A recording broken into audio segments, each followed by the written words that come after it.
Dios les bendiga a todos. Quiero que así de pie vayamos en nuestra Biblia al libro de Lucas, capítulo 1. Lucas, capítulo 1. Vamos a leer del versículo 26 al 28. Estamos en una serie de este mes de Acción de Gracias, hablando sobre la gratitud a Dios. Pero además, estamos en el último mes del año y en estos días celebramos la Navidad. Déjeme contarle algo acerca de la Navidad. Tradicionalmente la Navidad, que significa nacimiento, habla acerca del cumpleaños o el nacimiento de Jesús. En la mayoría de los países se celebra el 25 de diciembre.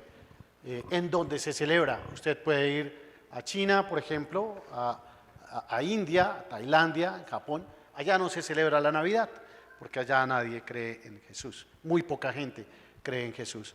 Pero esta celebración del 25 de diciembre, que se cree que es el nacimiento de Jesús, Jesús realmente no nació el 25 de diciembre, no se sabe cuándo nació Jesús. Y Jesús, esta celebración surge porque los romanos celebraban algo que se llamaba el Sol Invictus, era el renacer del sol. El 21 de diciembre es el día del año en que la Tierra está más lejana del Sol. Entonces es el día más corto para el hemisferio norte, es el día más corto, más frío, donde cae más nieve, el 21 de diciembre. A partir de ese día, el Sol, la luz solar empieza a crecer sobre la Tierra y va a crecer. Dicen, ellos creían que empezaba a renacer el Sol.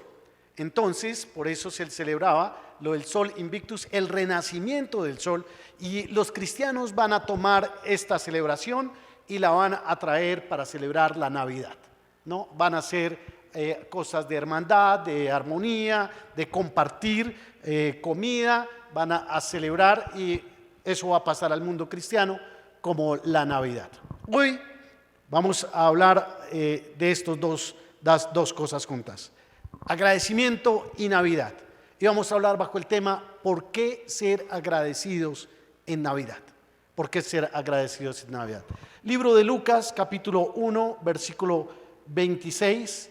Y voy a leer la Biblia en el nombre del Padre, del Hijo y del Espíritu Santo. Dice la Biblia: al sexto mes, el ángel Gabriel fue enviado por Dios a una ciudad de Galilea llamada Nazaret, a una virgen desposada con un varón que se llamaba José, de la casa de David, y el nombre de la virgen era María. Entrando el ángel a donde ella estaba, dijo: salve muy favorecida, el Señor es contigo, bendita tú entre las mujeres. Pero ella, cuando lo vio, se turbó por sus palabras y pensaba qué salutación sería esta.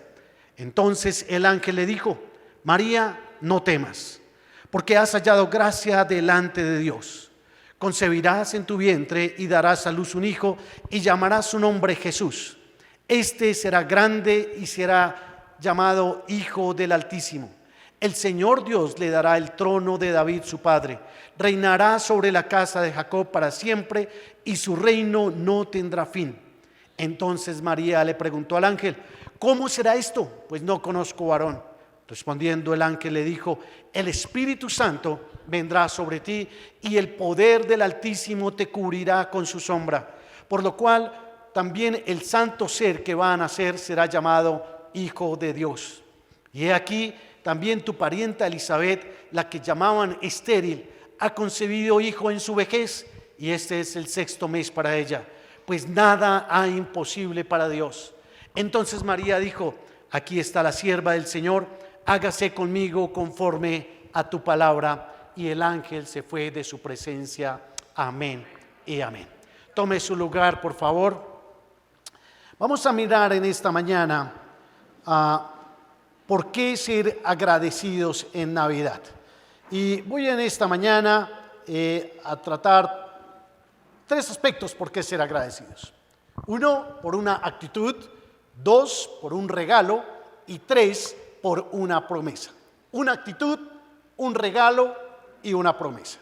Ya tienes el bosquejo basado en este texto que acabamos de leer, un sermón expositivo muy que va seguramente a traer muchas cosas a nuestra mente, y que la idea, el propósito es definitivamente que no solamente nos llenemos de información, sino que seamos tocados en nuestro corazón para reforzar nuestras actitudes, para cambiar aquellas cosas que estamos haciendo mal y para iniciar actitudes que conforme a la palabra no hemos hecho y que tenemos que empezar a hacer en nuestro comportamiento, en nuestra conducta diaria.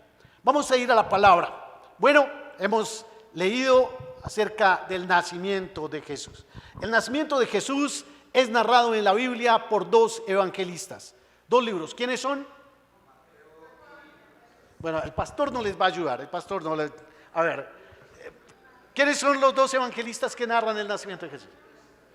Lucas y Mateo, ¿no? En el Evangelio de Mateo usted va a encontrar acerca del nacimiento de Jesús, y en el Evangelio de Lucas. Bueno, tiene tres anunciaciones. 3 veces va a aparecer el ángel Gabriel, va a aparecer y va a hacer 3 anunciaciones.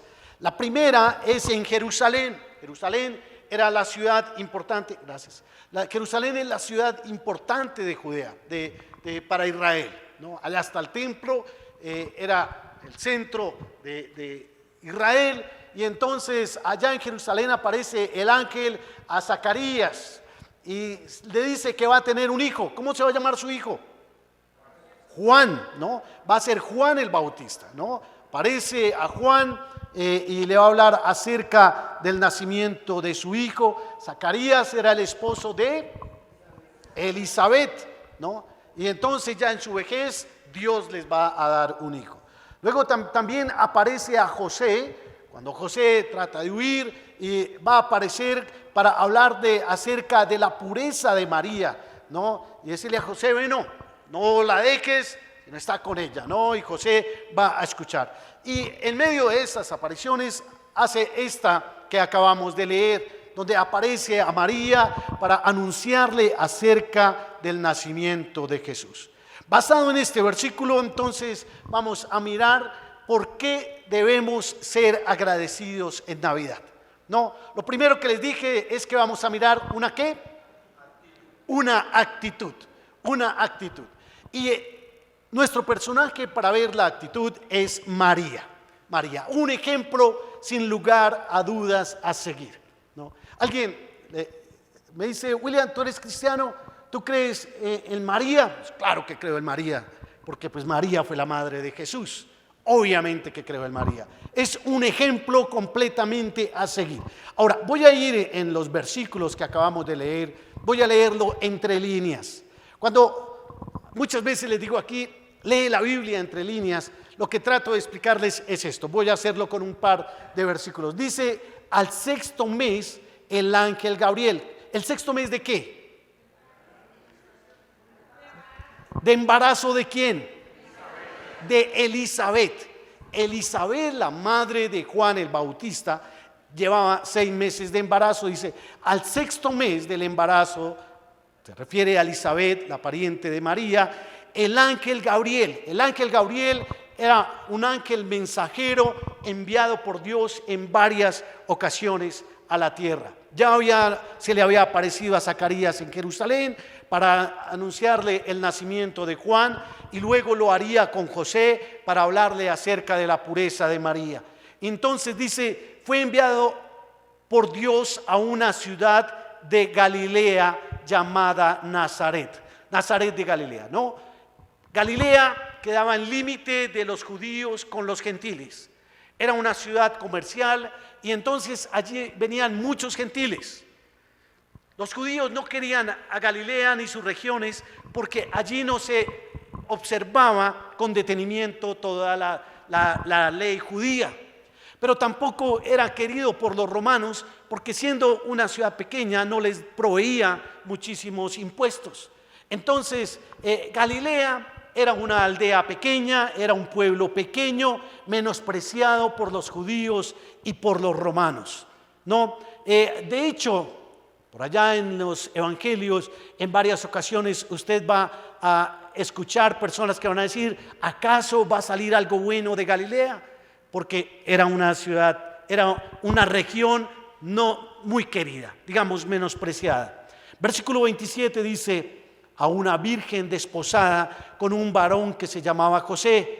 A una virgen desposada, a una joven, 15, 16 años tendría María, y dice que era virgen. No había tenido relaciones con ningún hombre, no había sido tocada por ningún hombre. Versículo 34, ella misma lo va a decir, dice: ¿cómo podrá suceder esto? Le preguntó María al ángel: pues yo soy virgen, no he sido tocada por ningún hombre, ¿no? María era virgen, por eso se dice la Virgen María, y dice que no, la razón es por la que no había estado con ningún hombre, pero su estado civil era desposada, comprometida, ¿no? El compromiso entre los judíos duraba un año duraba el compromiso. Durante este año no era como los noviazgos de ahora que te suelto, estoy un ratico, te suelto y después otro, no. Era algo serio. El noviazgo entre los judíos duraba un año y en caso de romperse debían ir donde los sacerdotes y firmar, ¿no? Era como, tenían que hacer unos papeles como un divorcio. Era realmente un compromiso serio. Y si durante este tiempo se eran infieles o la mujer tenía relaciones sexuales, era acusada de adulterio y podría ser apedreada. Usted puede leer esto en Deuteronomios capítulo 22. Dice que el ángel vino a visitar a esta joven virgen comprometida para casarse con un hombre que se llamaba José. José dice que era su prometido, era descendiente del rey David, era del linaje real, pero muy humilde, ¿no? Era artesano o carpintero en su momento. Y estos dos, esta pareja, eran una pareja piadosa, seleccionada por Dios para ser los padres de su hijo. Versículo 28 dice: y entrando el ángel en donde ella estaba, dijo: salve muy favorecida, el Señor es contigo, bendita tú entre las mujeres. Tres cosas le dice el ángel. Lo primero que le dice es que es muy favorecida, ¿no? Que ha recibido el favor de Dios. Aún no le dice por qué, pero le dice que lo ha recibido, que ha recibido un privilegio de parte de Dios. Y le dice también que el Señor está contigo, que ha estado en el pasado, que está en el presente y que va a estar en el futuro. Que el Señor te ha cuidado, te cuida y te va a cuidar hacia adelante. Le dice que el Señor le dará el valor estar con él, que Dios iba a estar con él, la iba a fortalecer, le iba a dar la gracia, porque Dios sí sabía que iba a pasar hacia adelante, porque Dios conoce lo que ha pasado, lo que va a pasar, Él lo conoce. Y entonces le dice que Él va a estar, el Señor estará contigo, no estarás sola. Donde fuere, lo que tuviese que hacer, Dios va a estar con ella. Y le dice también que es bendita entre las mujeres. No dice sobre las mujeres, sino dice que entre las mujeres.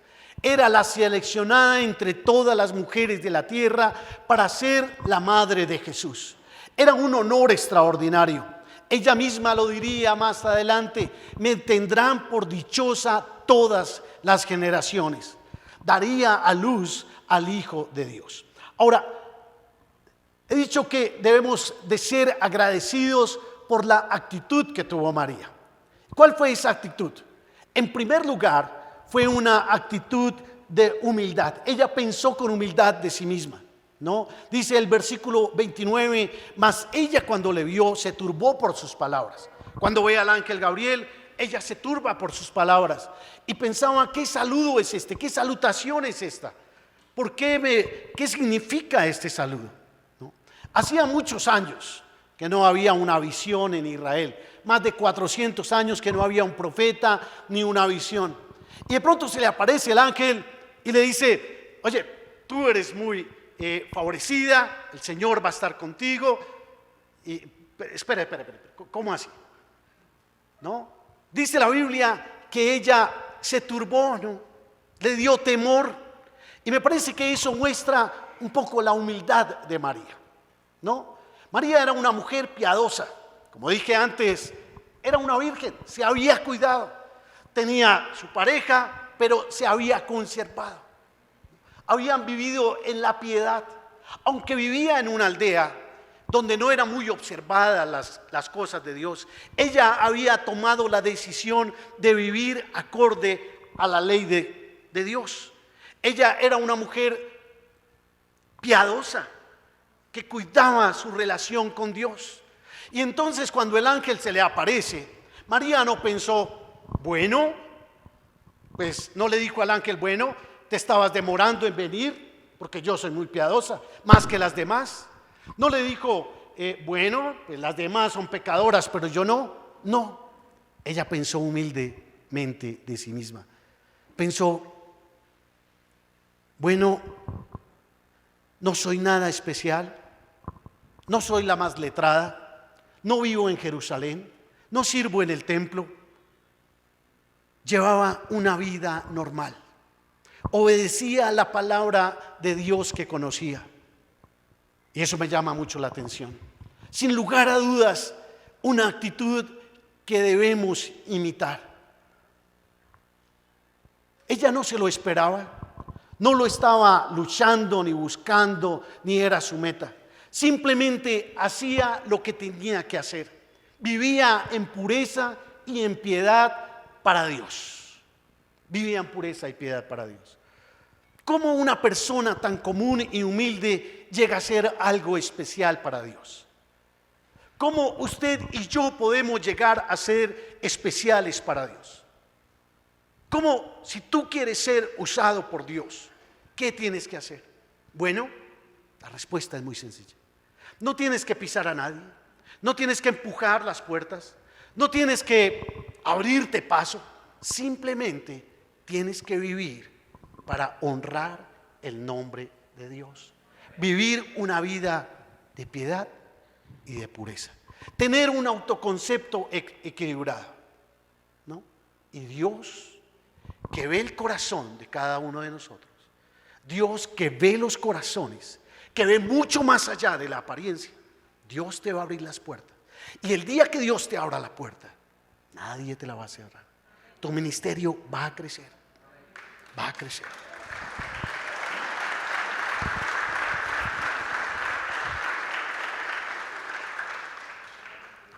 Ella pensó con humildad de sí misma. Pero además de eso, María fue sumisa a la voluntad de Dios.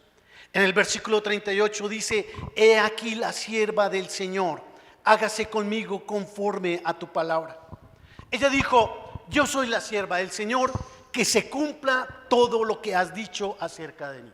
La sierva es la esclava del Señor, dispuesta a darse completamente al Señor, no a guardar algunas cosas para ella, no a decir, bueno, Señor, yo te entrego mi vida espiritual, pero mi vida emocional no, mi vida sexual no, mi vida económica no. Ella se entregó completamente al Señor. He aquí la sierva del Señor, hágase tu voluntad. ¿Cómo estás? Está dispuesta a dar completo cumplimiento a la palabra de Dios. No dejaría espacios para su vida, para su control. La palabra de Dios era su voluntad y se rinde completamente a obedecerla. Ahora, eso no sería algo fácil para ella. Para María implicaba, entre otras cosas, ser madre soltera. Hoy en día es complicado ser madre soltera. Pues antes, igual de complicado. Si aquí hay madres solteras me van a entender perfectamente. No, yo trabajo en una empresa donde hay muchísimas mujeres, cabezas de familia, madres solteras. Levantarse muy temprano, sus hijos en la calle, a veces en estos días, ¿no? Ya salen voladas, ¿no? Timbras el reloj y salen, bueno, mi hijo está en la calle, tengo que ir a hacerle almuerzo, todo lo que implica ser mamá y papá. Pues bien, María era madre soltera. Yo me pregunto, y he hablado con algunas niñas que han quedado embarazadas, alguna muchacha que consideraba en perder su bebé, bueno, en abortar su bebé. Bueno, María fue madre soltera.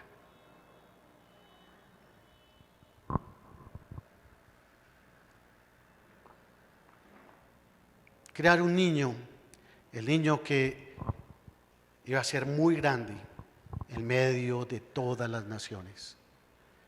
Quien en aquel momento creería su historia, la verían como algo inmoral, que se las inventa y además se las cree, ¿no?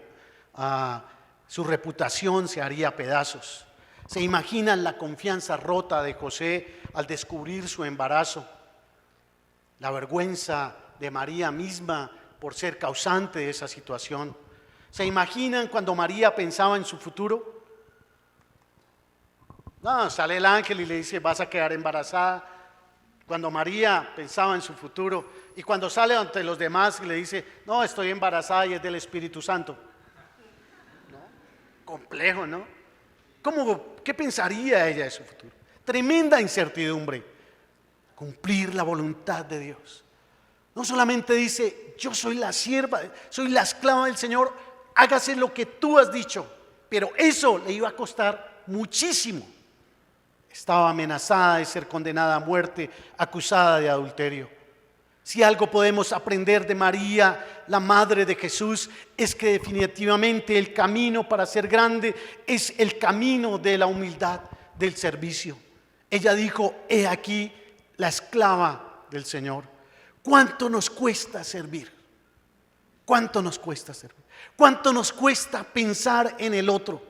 Recorrer la segunda milla, lavar los pies de los demás. ¿Cuánto nos cuesta bajarnos del orgullo y hacer por los demás, servir a los demás?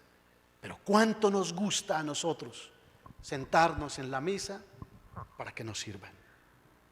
¿Cuánto nos gusta? Debemos ser agradecidos por la actitud de María, porque se sometió con humildad a la voluntad de Dios, dándonos un ejemplo de actitud para imitar. Permitir que Dios inicie cambios extraordinarios en tu vida arranca por tomar una actitud humilde y también por decirle: Señor, yo me someto a tu voluntad, haz con mi vida como tú quieras hacer. En segundo lugar, debemos ser agradecidos por un regalo, la encarnación de Jesús. Dice el versículo 31: concebirás en tu vientre y darás a luz un hijo y llamarás su nombre Jesús. Concebirás en tu vientre. Así de sencillo narra el evangelista la obra de el Jesús, el Dios eterno. Dice en Juan 1:1: antes que todo comenzara, ya existía aquel que es la palabra, que es el verbo. Y la palabra estaba con Dios y la palabra era Dios. Es decir, Jesús existía desde antes, siempre ha existido. En Juan 1:14 dice: y aquella palabra, aquel que es la palabra, habitó entre nosotros y fue como uno de nosotros. Vimos el poder que le pertenece como el Hijo único de Dios. Jesús existió desde siempre, desde la eternidad y hasta la eternidad. Es Dios. Y Jesús, siendo Dios, viene a estar en medio de nosotros. Dice la Biblia que por la palabra del Espíritu, entonces ella concibe y va a dar a luz un hijo. No, va a tener un hijo. Y ese hijo va a ser el Mesías. Él se hizo como nosotros para que nosotros pudiésemos llegar a Él. El texto que estamos estudiando de la anunciación del nacimiento de Jesús dice que llamará su nombre Jesús. Por eso es un regalo. Llamará su nombre Jesús. Y Jesús significa Salvador. Será el medio para salvar al hombre del desastre del pecado. Es nuestro Salvador, para librarnos del pecado, de la muerte, para darnos una vida eterna, para darnos la vida eterna. Leí en un texto que si nuestra mayor necesidad hubiese sido información, Dios nos hubiera dado un maestro, un educador. Si nuestra mayor necesidad hubiese sido la tecnología, la ciencia, Dios nos habría dado un científico. Si nuestra mayor necesidad hubiese sido el dinero, Dios nos había dado un economista. Pero como nuestra mayor necesidad era ser libres del pecado y es ser libres del pecado, entonces Dios nos envía un Salvador. Claro, al pasar los años, sabríamos que ese regalo vendría envuelto en la cruz. Un regalo envuelto en una cruz. Jesús, el niño que nace de María, van a pasar los años y va a ir a la cruz. El regalo de la salvación vendría envuelto en la cruz. Jesús pagaría por mis pecados y por tus pecados en la cruz. El bebé de Belén crecería y sería azotado y muerto en una cruz, muriendo por mis pecados. El justo por los injustos, el santo por los pecadores, el limpio por los impuros. Es nuestro Salvador. Algo que nosotros jamás en nuestras propias fuerzas podríamos tener: la vida eterna. Jesús viene como un regalo de Navidad para darnos la salvación. Pero también dice que además de ser nuestro Salvador, será grande, dice el versículo 32. Este será grande y será llamado Hijo del Altísimo, y el Señor Dios le dará el trono de David, su padre, y reinará sobre la casa de Jacob para siempre, y su reino no tendrá fin. Además de ser Salvador, el Mesías vino para ser el Rey. Dice que recibirá el trono de David, su padre. El bebé sería rey. Y pasados 30 años Jesús va a iniciar su ministerio. Y cuando Jesús inicia su ministerio, Jesús va a empezar a decir: digan que el reino de los cielos ha venido a vosotros. No que el reino de los cielos se ha acercado, que está en medio de ellos. No. ¿Qué es eso del reino de los cielos? Donde Jesús es rey. Un reino es aquel que tiene un rey, pero también que tiene unas leyes, y que sus habitantes viven de acuerdo a esas leyes, de acuerdo a esas normas. Donde se vive por los principios y por las leyes que están en el corazón de aquellos que creen en Jesús. Ese es el reino de Dios. Ese es el reino de Dios. Por eso nosotros, aquellos que hemos orado en fe y en arrepentimiento, y hemos pedido perdón por nuestros pecados, y decimos: venga a nosotros tu reino, estamos diciendo que el reino de Dios se establezca en nuestro corazón y que vivimos de acuerdo a los principios de la palabra de Dios. Vivimos así en nuestra vida, en nuestra casa, en nuestra iglesia. La iglesia es la comunidad que representa el reino de Dios. Nosotros somos llamados a predicar el reino de Dios, a proclamar el reino de Dios. Pero también somos llamados a demostrar el reino de Dios. ¿Cómo? Con nuestras actitudes, con nuestra forma de actuar, con nuestra forma de vivir. El reino de Dios es donde hay un espíritu de amor, de perdón, de agradecimiento, de humildad, de bendición, donde existe la verdad, donde hay integridad, donde el servicio es una prioridad. Ahora la pregunta es: ¿en tu vida se refleja el reino de Dios?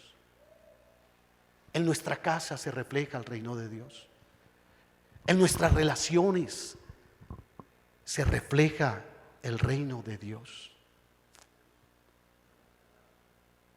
¿Vivimos una vida de perdón? ¿O dejamos que el resentimiento llene nuestro corazón? Y tenemos personas que cuando vamos caminando y vienen hacia nosotros, como que evitamos porque no queremos encontrarnos con algunas personas. Vivimos una vida de agradecimiento, de servicio, de humildad, donde no hay mentira, donde hay tolerancia, donde hay santidad.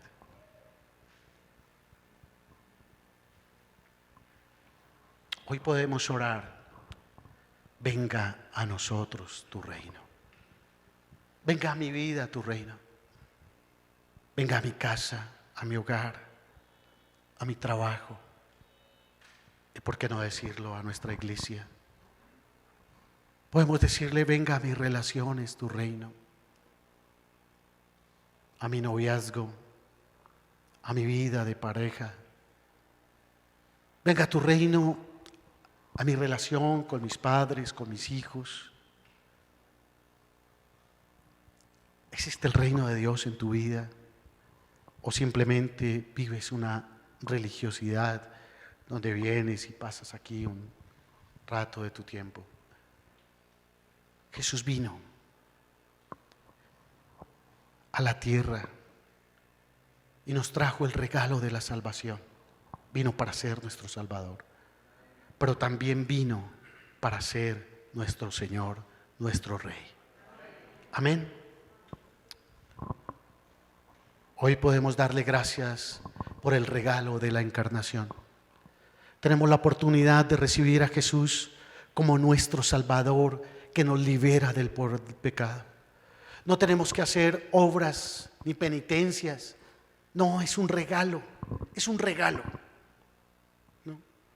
Yo no sé usted cómo se sentiría si usted compra un regalo y lo envuelve, un regalo muy valioso. Se lo trae a una persona y la persona le dice, ¿cuánto te puedo dar?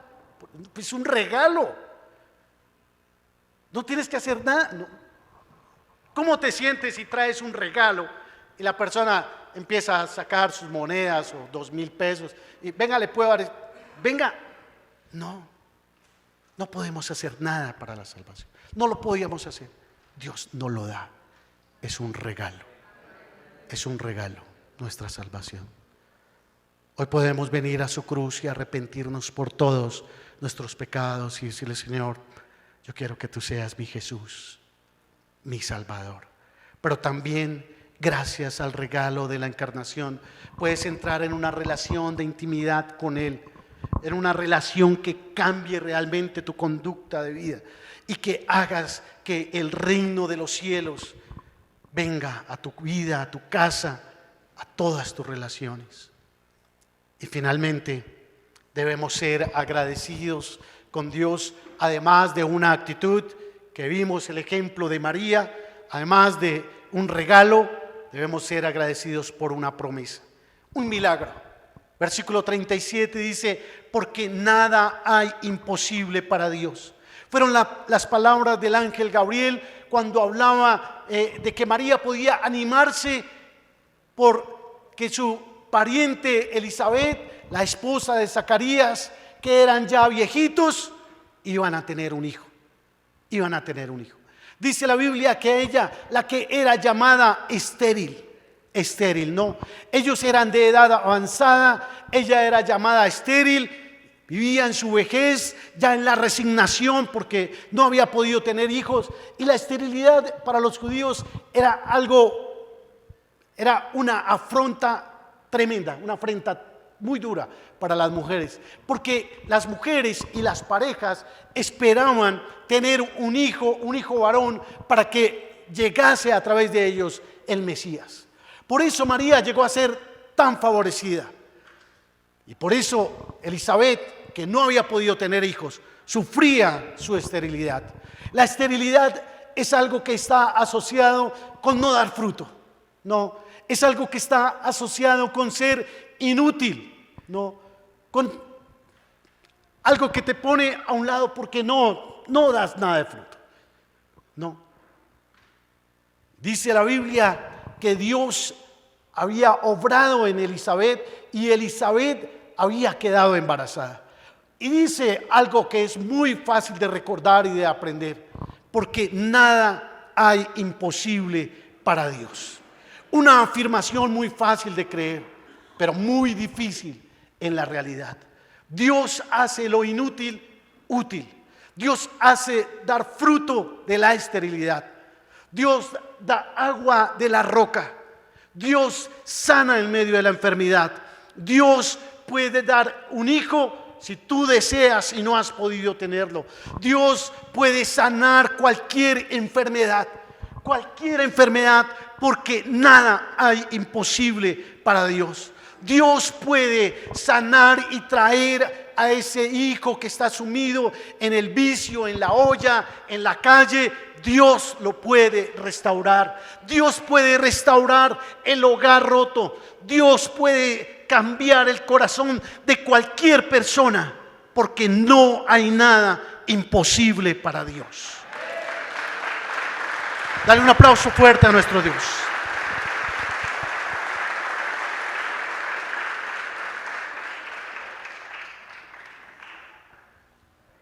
¿Necesitas un milagro?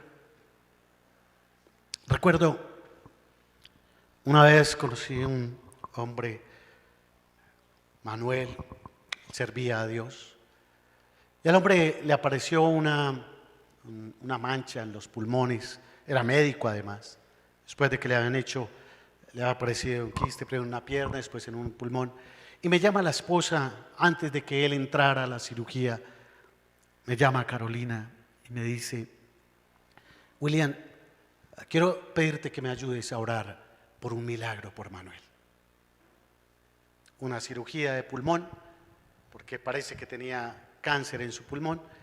Y dice: solamente un milagro de Dios. Pasados unos días fui a visitarlo. Le digo: ¿qué hubo? ¿Qué pasó? ¿Cómo está? Me dice: no, en recuperación. No había nada adentro del pulmón. Si es la voluntad de Dios, Dios lo va a hacer, porque no hay nada imposible para Dios. Cuando leo esto tengo que darle gracias al milagro del Belén, porque Dios está cerca de nosotros, siempre para nosotros, siempre en nosotros. Podemos olvidarlo, pero Dios nunca se olvidará de nosotros, porque Él se llamó a sí mismo Emmanuel, el Dios con nosotros. Déjeme terminar en esta mañana diciendo algo interesante. En esta época de la Navidad, cuando María ya tuvo barriga y estaba buscando dónde tener su bebé, dice la Biblia que ella fue a Belén, y en Belén empezaron a buscar dónde hospedarse, y el posadero le dijo: no hay lugar para ti en ninguna. No encontraron un lugar para Jesús, y Jesús, por allá en la barriga de María, podía escuchar lo que decían, que no había lugar para él. Pasados 33 años, Jesús crece, ejerce su ministerio y va a la cruz. Y en la cruz escucha lo mismo. Los hombres diciéndole: no hay lugar para ti en el mundo, no hay lugar para ti. Hoy en día muchos hombres todavía siguen diciendo: Jesús, no hay lugar para ti en mi corazón, ni en mi casa, ni en mi vida. Jesús sigue golpeando el corazón.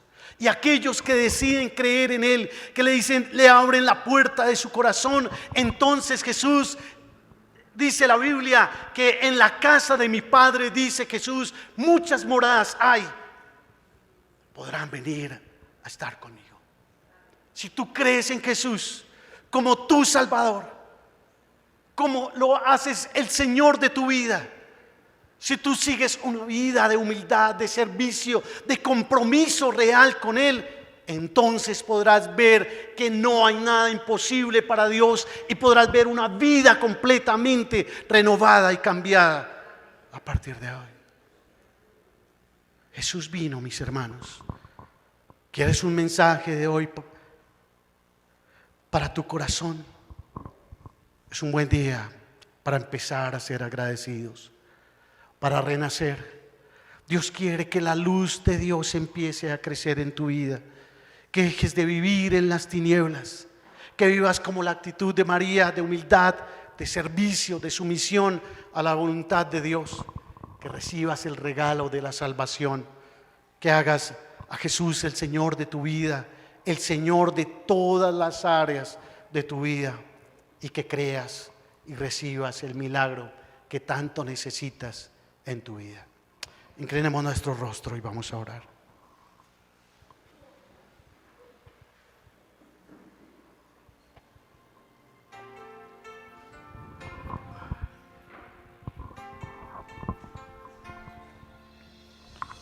Quiero invitarte ahí para que con tus ojos cerrados tú le des gracias a Dios por esta palabra.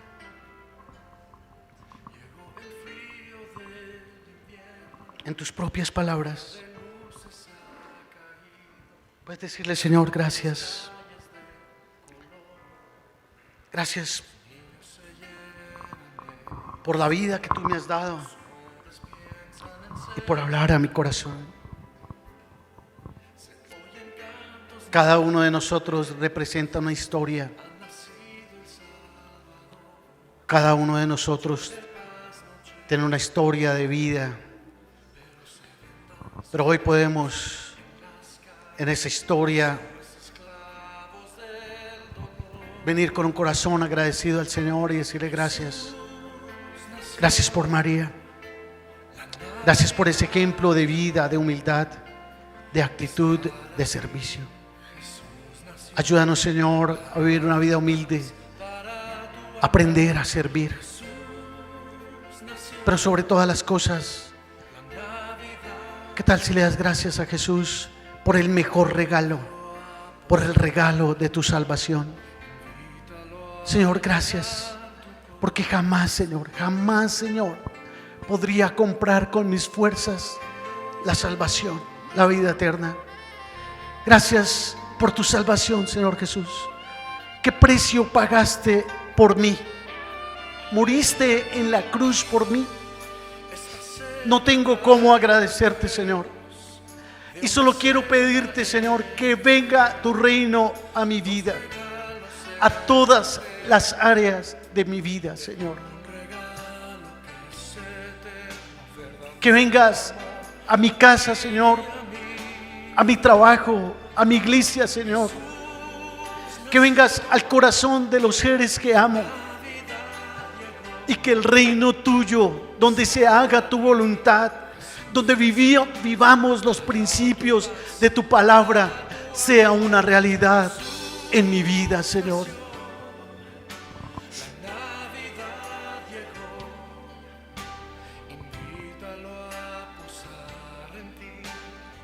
Señor, gracias porque tú estás en esta mañana, en este lugar.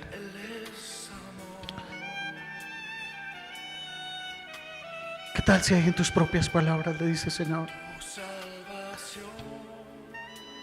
venga tu reino a mi vida, Señor?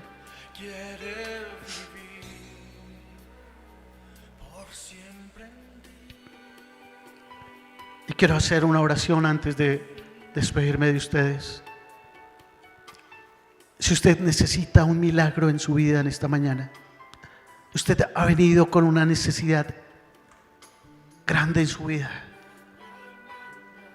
cualquiera que sea, yo quiero invitarle para que ahí donde usted está, así sentaditos, usted levante sus manos al cielo